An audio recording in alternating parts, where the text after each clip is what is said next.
geography sort of statements is, we're all here because we're not all there. What I'm going to do very quickly, I think, is just talk about how GIS, and in particular ocean applications of GIS, can not only stimulate the workforce, the blue economy, but I think really for this crowd, how can you use ocean GIS in the classroom, topically? So I'll just jump right in and sort of talk about the connection of all these different jobs and careers and challenges we have on the planet, from climate change, science and technology, natural resources, urbanization. Esri supports software in 48 named industries. So the ocean side of that is about 6 or 8 industries, depending on how you slice it up. So just a quick run through what some organizations are doing. The Marine Conservation Institute, for instance, is literally mapping out every protected area on the planet. And if you've never heard of what GIS even is, what we're talking about is not only mapping these polygons, but collecting attribute information about that polygon. In the case of protected areas, what can you do there? What can you not do there? Who's in charge? Who's enforcing it? When was it last enforced? That sort of thing. Sylvia Earle was mentioned earlier by Admiral White.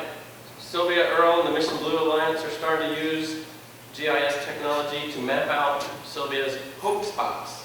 And there's even a little nomination app to suggest hope spots that someone else can then sort of look at and talk about, maybe run some scientific analytics on these spots to see what's happening there.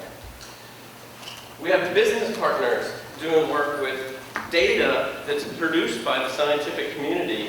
So in GIS now, everything's moving up into the cloud. There's a crowd-sourced, if you will, curated by Esri collection of data I'm talking about in a minute called the Living Atlas. But basically this partner at Earth Analytic is taking some of that scientific data, sort of putting it up in that classic GIS stack, and giving values to each of these layers. Maybe it's economic value, maybe it's ecological value, maybe it's cultural value. And literally with sliders, you can sort of change how valuable or how important that particular surface is, stack them all up. And then in the case of the Gulf of Mexico, you can say, I need to put a subsea cable in from here to here.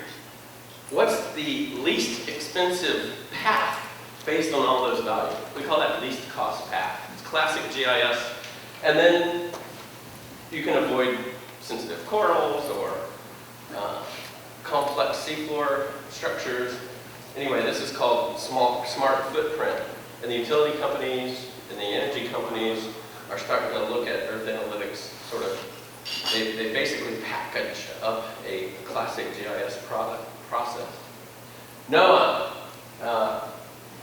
making a story map of shipwrecks off the North Carolina coast.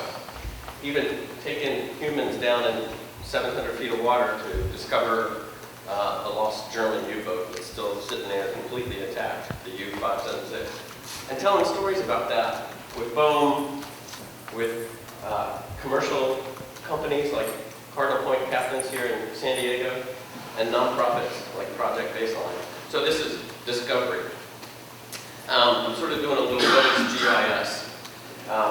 NOAA has several different program offices and line offices that generate tons of data. I know that data doesn't really weigh anything, but there's tons of it. And they've all been independent, curating, putting it out there. What they've done, NOAA's gotten together and pulled in data from the Weather Service, from some of the satellite divisions, from the Climate Prediction Center, and they basically put it all in not just a viewer, not another map viewer, but also a curated list of the web services that make up this. So developers can take those links, sort of cherry pick the stuff they're interested in and put those layers into their app or their web map or their story map. So this is just another example of NOAA being their own sort of curated, crowdsourced group. Admiral White talked about exploration a little bit. What we're seeing at Esri is more and more of these private, government, and even nonprofit vessels getting interested in having GIS on board to do the processing on board. You know, we're still at that bandwidth bottleneck to send heavy data, like the stuff that Nautilus Live is doing and the Oceanus Explorer are doing. That's expensive and high bandwidth stuff. It's amazing that that's happening, but exploration and getting that data out into the world quickly is becoming the name of the game. When those live events are going on, some of us, my partner Keith Van Graafland's back here in the room, we don't get a lot of work done. Everybody's pretending like they're just monitoring the live broadcast, but they're writing an email like this. It's amazing to watch this stuff. We talked about the Living Atlas. Keith is actually the ocean content curator of this amazing collection that has landscapes and satellite imagery and a full array of data. And Esri's just gone through and sort of figured out what of it is authoritative, so that you don't have to look through 6 million layers when you want a quick layer of sea surface temperature. We've got it in the Living Atlas, and you can access that data. So just an example, you know, of sea currents, in this case, primarily the Gulf Stream. Can't help but talk about this brand new effort that Esri and the USGS just finished. It's called the Ecological Marine Units. What we've done is divided the ocean up into an array of 52 million points. You can imagine they're pretty close together. And then we wove in this 50-year record of NOAA's Global Ocean Atlas. It's a decadal record, so it's every 10 years, there's a 10-year average over 50 years. We put it into this app. And so the first, it's a collection of data. There is now a web app, so if you're writing notes, just search for Ecological Marine Units Esri. And this is a free, open set of data. It's the very beginning of this amazing collection to actually look at the water column. What is the salinity at 200 feet or 2,000 feet in any place in the world? So, and there'll soon be a mobile app for that. Instead of trying to explain it, I'm going to have the director of NOAA, Dr. Catherine Sullivan, explain it for us. Right where we are, and you'll see in a moment, cylinders will pop up on the map. These cylinders are the data layers from NOAA's World Ocean Data Atlas. 52 million data points about the ocean, about the physical and chemical characteristics of the ocean, at 105 depth levels. So salinity, temperature, depth, dissolved oxygen, phosphate, the key variables that enable life throughout the ocean. We represent it as disks so that you can see sideways and see the layers. It's actually a continuous grid. The red donut layers on that stack is a layer of the water that's hypoxic, that is depleted in oxygen. It's going to be hugely significant biologically. To be able to see that over a dry, cold global expanse, to be able to see where it thins out or where it mixes with some other water mass, which is sort of showing you representation in the population we've got in here now. This is a global framework.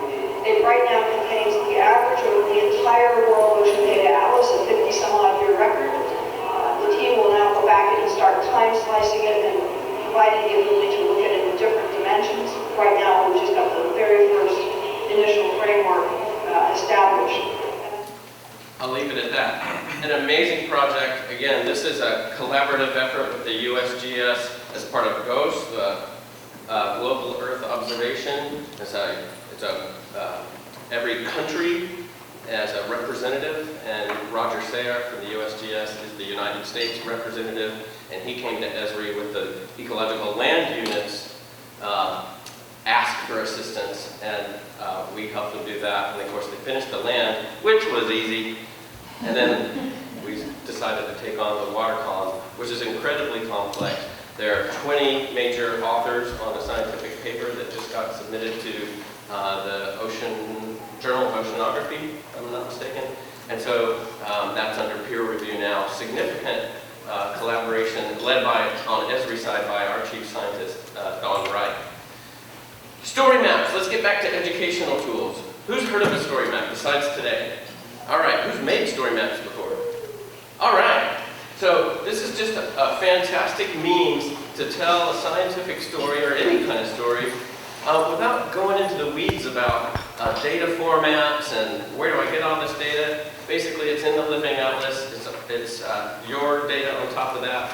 And what I'm going to do very quickly is just show you the story map that Pete made yesterday. This one's a crowdsourced template. This is kind of cool. Where's your favorite sunset photo? You go in here, you explore the map. I picked one that I took a couple nights ago at Scripps. That is Tuesday night right there. But I can go in here and participate. I can say, wait, I got a sunset. I can log in with my ArcGIS credentials or Facebook or my Google or just continuous guest. The point here is we like people to sort of be identified somehow. So I'm going to just continue as a guest. I'm going to click on here, and I'm going to grab another sunset from Laguna Beach, and I'm going to go in here and say Laguna Beach. I've got a cable in the way, and it's grabbing the XY coordinates off my iPhone photograph, or I can change it. I can enter description, never cheap here, and I go, and now I've added to this crowdsourced map. You can do it too. You can find this, by the way, at Esri Oceans. I'll give out that link in a minute when we're all technical. EsriOceans.maps.arcgis.com. There's also find your favorite beach. I think you made that one too yesterday. So here's a way to get, for instance, teachers, you can kick one of these off and get some crowdsourced detail about a neighborhood community project or the campus itself. Where's your favorite beach? I'm going to go ahead and throw another one in there. There's my nephew. But I go in here. I'm going to continue as guest. And I'm going to add one from my friend Meredith and I in New Zealand. Hey, I figured out where we were, just outside of Nelson. Again, just reading the metadata off the iPhone photograph. And there we go.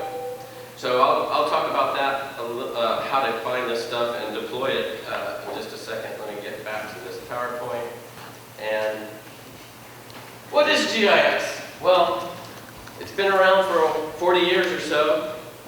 It used to be really hard to get started. It's much easier now. It's much less expensive now, especially for teachers. How's free sound? Pretty good.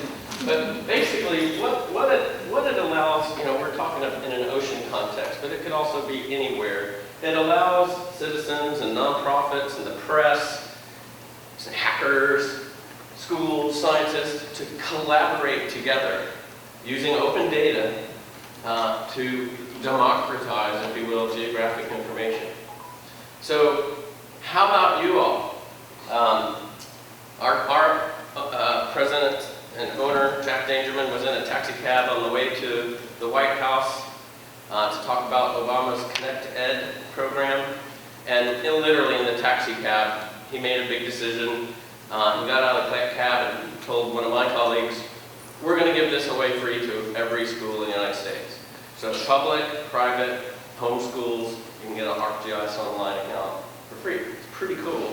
Somebody has to fill out a quick little form and sort of take ownership. And then what happens? Well, this summer, Jack also decided to open up the online training. So that is completely free. All of our digital training assets are completely free. You no longer have to pay for a training lab. So this is how you have to sort of tool up yourself. We have lots of spatial labs, short 60-minute courses you can teach yourself.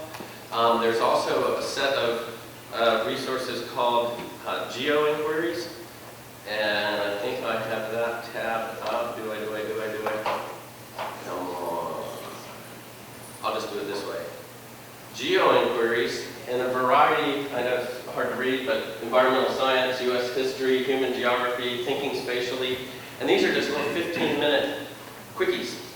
So a lot of educational resources out there, the biggest cost, of course, is your time. And we know that's always challenging. So a lot of the geo-inquiries and spatial labs, we're very clear about which ones are connected to core standards and that sort of thing. So I just wanted to get that out, and I will sort of end here. That I don't know if you're around Tuesday, but my rant on Tuesday was about people. You know, I used to teach GIS 20 years ago, and we'd say, okay, what's a GIS? It's a computer system with hardware, software, data, and people. And I was like, oh, the people, yeah, whatever. You needed some decent hardware. Gosh, getting started and finding data was the challenge back in the day.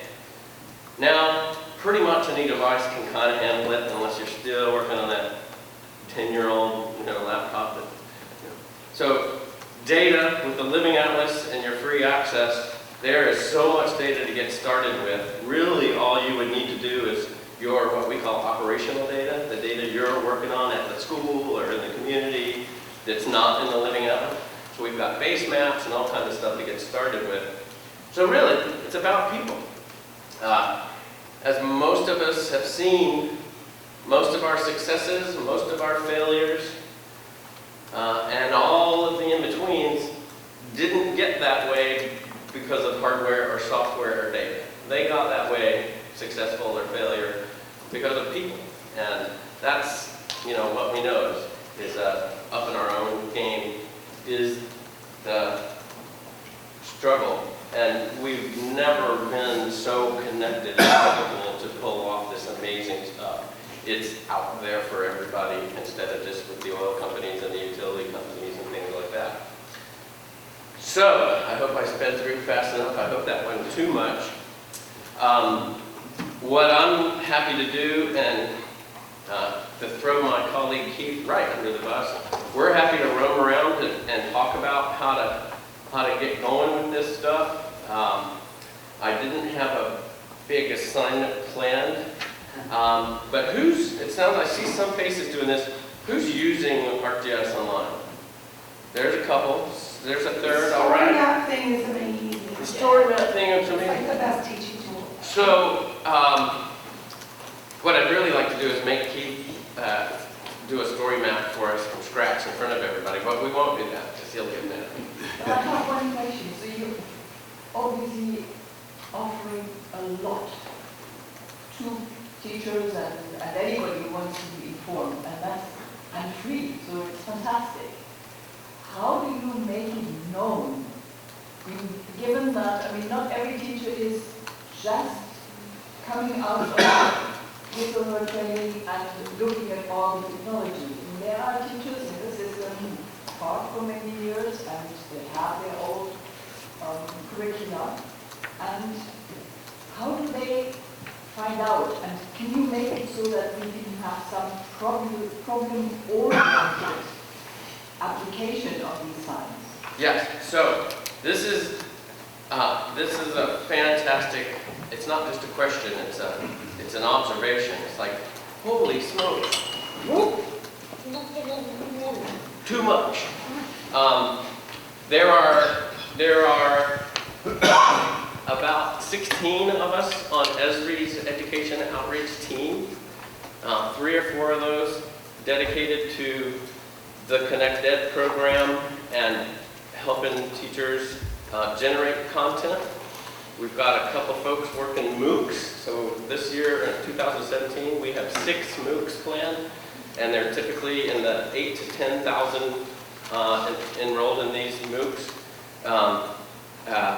And then some of us are dedicated to museums and libraries. My focus area is around higher ed research institutions to help people that have been using our desktop product for years in a vacuum by themselves learn how to publish that data and share their science with the world. So there's some amazing things happening, but the observation is, wow, how do I get started? How do I convince some of my other teachers or the principal or the superintendent to understand that geographic education and geography awareness is illuminated with these tools. So I guess the short version is, think about all the schools in the country. I think about 7,000 schools have signed up for ConnectEd and downloaded the account. And there's a significant one-to-many problem with us supporting it. So our biggest challenge is scaling and supporting a program. And of course, all of us fall in love with everybody that even asks for help. Who knows Dominique Evans By, a local Clark High School, Clark Magnet School? She's given story maps assignments for her final exams now. And ninth graders are in 30 minutes. She's like, here's some data, here's a problem, solve it and tell me how you solved it in a story map. And she leaves the room and these kids are cranking out story maps because guess what? It's like a video game. And it's kind of what he's so good at. So I don't have a really, I don't have a cookbook answer for you, except that on the ConnectEd site, there are lots of sort of, here's how you can get started. And, you know, that's all, that first step is the hardest one, that first day. You know, Keith knows me that I start making a story map, and it still takes me, you know, days to kind of get through. And he was sitting, made 2 of them during a presentation yesterday, and I was just like, wanting to go move somewhere else. So you get good at it, yeah.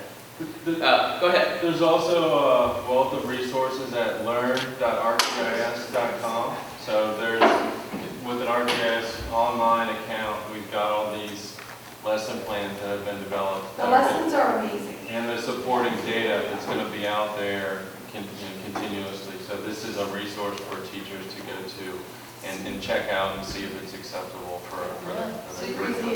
has to go, word has to get out, right? That's why we're here. That's That's why- why-